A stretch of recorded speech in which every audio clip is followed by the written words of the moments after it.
assuming that we are within the withheld grad class between the rules, assuming that college coaches are able to start openly communicating with you, let the student athlete take the reins. Okay, this is the time where student athletes need to lead the charge in conversation. And college coaches have a spidey sense, if you will, where when they can sense when maybe the student athlete is a passenger and the parent is driving the bus rather. So within that, if we look at the student athlete driving a bus and the parent just taking passenger, we have to encompass that there is some times where parents do need to take over, whether it be just prepping a student athlete for a phone call or helping out with some of those emails. Christy, elaborate a little bit on just how a parent can help out with some of the communication that needs, again, to come from the student athlete.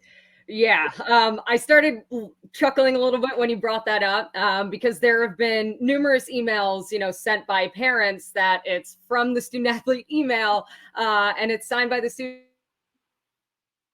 There's no way that this kid wrote this email. There's just no chance.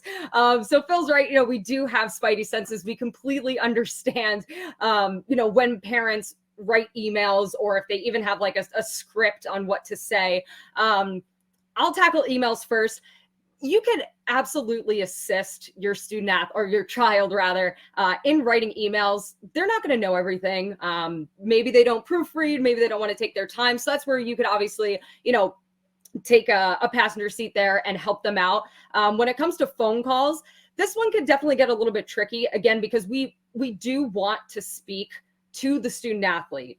But at the end of the day, it's understandable. I was talking to 7th and 8th grade girls on the phone when I was a college hockey coach, and I would certainly ask, mom or dad to be there and be like, hey, I don't want you guys to feel uncomfortable. So if you want to listen in or chime in and ask a question, that's okay.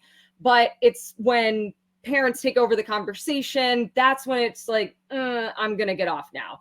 So, if you want to listen into conversations, that's completely fine. And you're the ones who can bring up those tough questions as well. Like financially, I know when I was recruiting, I wasn't asking those questions when, my parents let me do everything when it came to finances of how we're paying for college or what type of scholarships are available.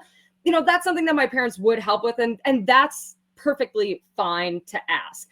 So again, you kind of just want to be there for the ride, watch your child grow up and succeed and hit bumps along the way and learn from them because, obviously you've been doing that for 16 plus years since they've been born already. And they're going to fall flat on their face. They're going to make so many mistakes in the recruiting process, and that is totally okay. We just need you to pick them back up. Teach them how to write a better email, how to ask better questions, do mock phone calls with them before they get on the phone with a college coach. So then they're already prepared. We need you guys to be that preparation for them. And again, be their cheerleader throughout this process.